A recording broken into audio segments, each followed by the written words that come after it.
everybody. Welcome to the Jimmy Dore Show. We have a special interview with the Green Party candidate for governor in Ohio. We recorded this about a week and a half ago, so keep that in mind as you watch it, and she has some great ideas. Hi, everybody. Welcome to the Jimmy Dore Show. We have a special guest with us, Constance Gadell-Newton. She is an attorney, an activist. She's the co-chair of the Ohio Green Party, and she's currently running for governor of Ohio. I said Ohio. Who says Ohio? No one. As an attorney, she protects the rights of parents and children in abuse, neglect, dependency cases, including the fundamental right to parent afforded to the people by the 14th Amendment of the United States Constitution. She also protects the U.S. and Ohio Constitution in her adult and juvenile misdemeanor and felony cases. She works as a guardian and attorney for teenage victims of human trafficking in the juvenile system. Please welcome to the show, Constance Gadell-Newton. Hi, Constance. Thanks for being here. Thank you, Jimmy. It's great to be here. Now, you're running as a Green Party, which I don't know if you know, but that's not really allowed in the United States. I've heard. Yeah. So what happens is that you run for office in another party, and then evil happens because of that. Do you know? Don't you know that? Like I've been told. If the Green Party wouldn't run, everything would be okay. Did you know that all the problems in the country are caused by the Green Party running? Did you know that? I heard that we're responsible for a lot of evil. Thank you. So I really can't even look you in the eye during this. Honestly, I mean, why do you think you get to participate in democracy? Good question. Thank you. Thank you, Jimmy, again for having me on your show. I do want to just say that the Green Party serves an essential function in our democracy by offering voters a choice and a voice in our democracy. Right now, we have a very polarized two-party system that's corrupt.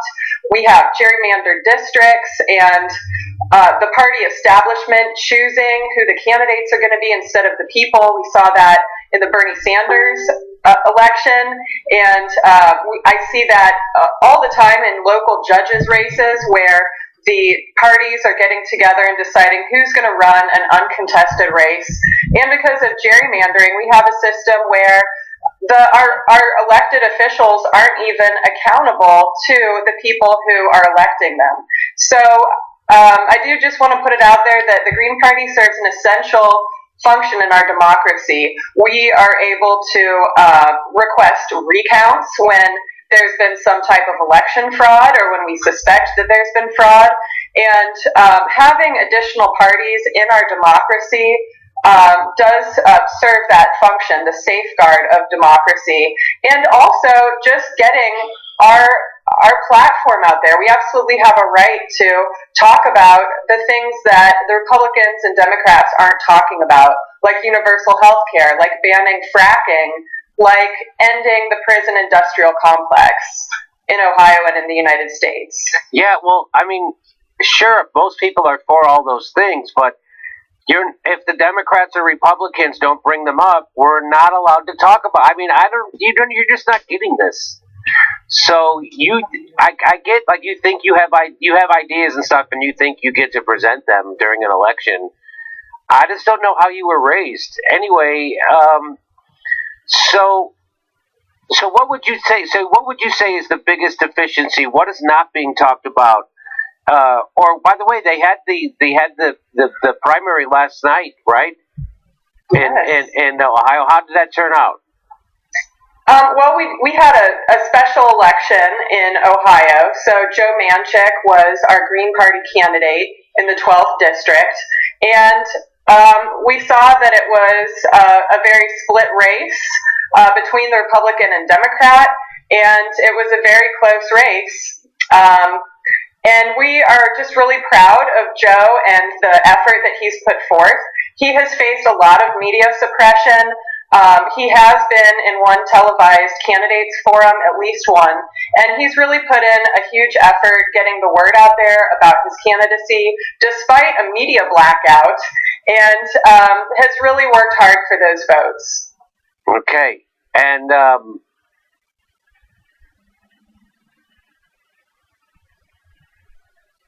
so the Democrat did lose in that, right? At this point, I believe it's too close to call. He has come at this point slightly under the Republican vote, so it's a very close race. With the outstanding absentee ballots, it's possible that he could catch up. That he's within the margin of error to request a recount.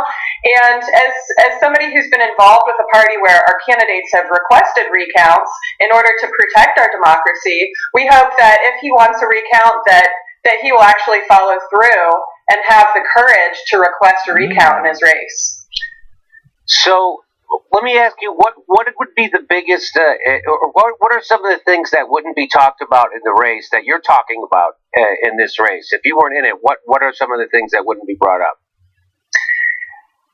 There are a lot of issues that neither party will touch. I know that, for instance, I'm the only candidate in this race who is against fracking, and I'm calling for a complete moratorium on fracking and injection wells in Ohio. And this has come up because activists around Ohio are working hard to protect landowners from fracking companies and to protect our water. Also, in criminal justice issues, I definitely think that the Green Party is leading and is cutting edge when it comes to decriminalization, not just of drugs, but of nonviolent gun possession. I'd like to see a diversion program for nonviolent gun possession offenders. A lot of criminal justice issues are not being talked about, and of course, universal health care or single-payer care that I believe could be the solution to our state's opiate crisis. I think that we really need to provide treatment. We need to have expansive mental health and addiction services, and that should be part of a universal health care system. Healthcare is a human right. And as someone who has a pre-existing condition, I have type 1 diabetes. I'm very healthy, but I have a personal stake in this. And I would just say that I'm representing a lot of Ohioans, everyday people. And one of the biggest differences that really allows Green Party candidates to have an independent voice is the fact that we don't accept corporate donations. So we're not beholden to those corporate interests. We're not beholden to the gun lobby or the pharmaceutical lobby, the private prison industry, or the charter school industry. We really are just trying to represent the people's voice in this election. Well, you sound exactly like the kind of person I would like to vote for. You have a clear vision. You're not bought by anyone. You have ideas that actually respond to the needs of your constituents. So I just don't get why you don't run as a Democrat, right? I don't get it. It doesn't make sense. I don't understand. Just because they would probably fight against you in your own primary and then cheat you so you couldn't be the... But other than that, I mean, what's the problem? Right. Yeah, and of course I do hear that. I hear that a lot, and I would just say that as a Green, I'm trying to do something new. We have experienced a lot of growth since 2016, so we saw a lot of people leaving the corrupt Democratic Party after the Bernie Sanders debacle. So, we've seen a lot of growth, and we've seen growth all over Ohio. And when I go to places like Canton, Ohio, which is relatively conservative, when I talk to people just out in the neighborhoods, they're really excited that something like the Green Party exists. I think that our biggest challenge is getting the word out, getting that name recognition so that people start to make the connection and understand what we're about and understand that we really represent the people. Yeah, again, just because you actually represent the views and the wills and of the people who you want to vote for you, I still don't think that gives you the right to run. But anyway, here's something I don't know if I'll read this to you. I don't know if you can see it from where our camera is. I'll read it to you. I'll put it up on the screen. It's going around on Twitter today. It's a meme, and it says, "Dear liberals and independents, in 2020 there will be a candidate competing against Donald Trump for president. It is very likely this candidate, 1, isn't your first choice, 2, isn't 100% ideologically pure, 3, has made mistakes in their life, 4, might not really excite you at all that much, 5, has ideas you are uncomfortable with. Please start the process of getting over that stuff now instead of waiting until 2020. Now Now, I know, you know what, I'm not the smartest person, Constance, but I'm pretty sure that's not how politics works. Politics isn't like, here's the stuff that you don't like, now vote for that person. Isn't it exactly the opposite? Isn't it supposed to be that if the candidate doesn't have those votes and they need them, they're supposed to go get those votes? I thought that's how politics works. I'm not sure. What do you think? Right. Their message certainly isn't very convincing, right? They're basically saying, take it, chew it up and swallow it. You don't have to like it. What kind of voter outreach? That's like the opposite. No, I'm sorry. Go ahead. Yeah, instead of looking for a candidate and a platform that is really going to turn people on, they're saying that we should settle because our alternatives are so horrible. Could you imagine a less inspiring message? That's why you lost the last time. Because is that why we should vote Democrat? I mean, is that the best they can give us? Yeah, I mean, you would go, half the country doesn't vote. Hey, we're going to give you someone you don't like. Now, what's your problem? That would be the problem. But you have to, so that the way electoral politics works is if you don't have enough votes to win, you have to figure out a message and go get some people to vote for you. And if you can't excite enough people to vote for you, then guess what happens? You lose because someone else excited enough voters. That's how politics works. This isn't how, I don't know who thinks that that's what works. Like you're supposed to, voter outreach is about getting people interested and excited about your candidate, right? And so it's really easy to get excited about your candidacy, about the ideas in your platform, because everyone's for that, right? And so, I'm talking about everybody who's not to the right of Attila the Hun. Now, so do you catch that kind of pushback in Ohio about yes, being a all the time? And another mentality that I see that I really don't like is just acting as if the election is a horse race where they're trying to pick the winner and everybody wants to be on the winning team. And then also one issue that we've had with the media, of course, is, and even Wikipedia has said, well, you're not really famous enough, you're not a person of notoriety, so we're not going to allow you to have your Wikipedia page up. And so that's been a huge problem for us. I had, we worked really hard on a truthful, accurate Wikipedia page where everything was factual, and it's been taken down over and over again by other editors of Wikipedia.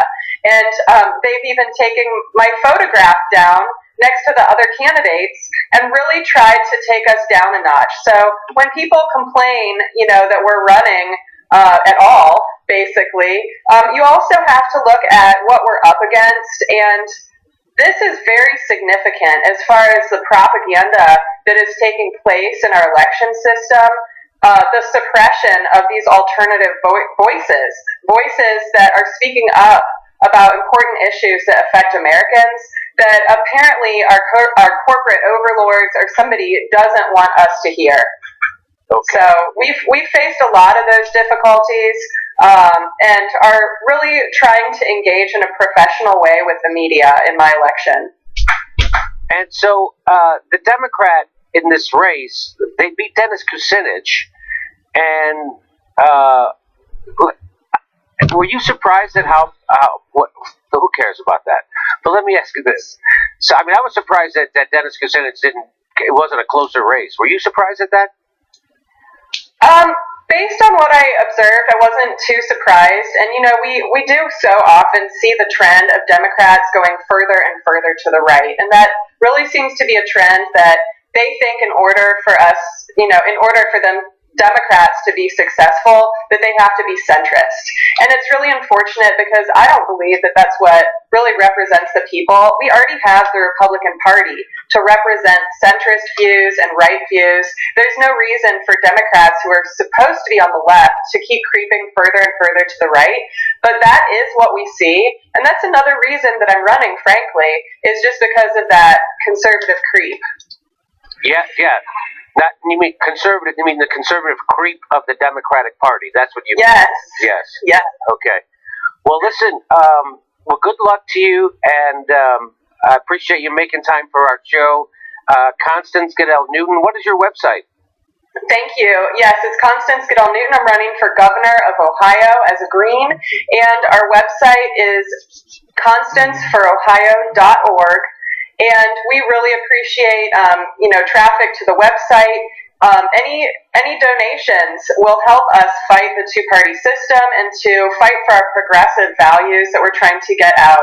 We're not taking corporate donations. We're just trying to represent the people. So we really are, building our campaign off of small donations from humans who we seek to represent in this election.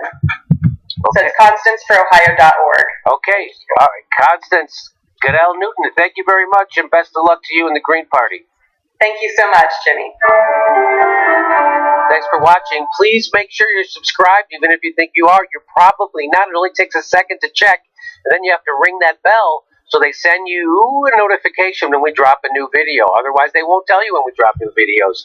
And if you like our show, please help support it. Become a patron. We give you hours of bonus material every week, and we give a live stream. We do a live stream every Saturday at 2 p.m. Pacific time when you can ask us questions and we answer them back.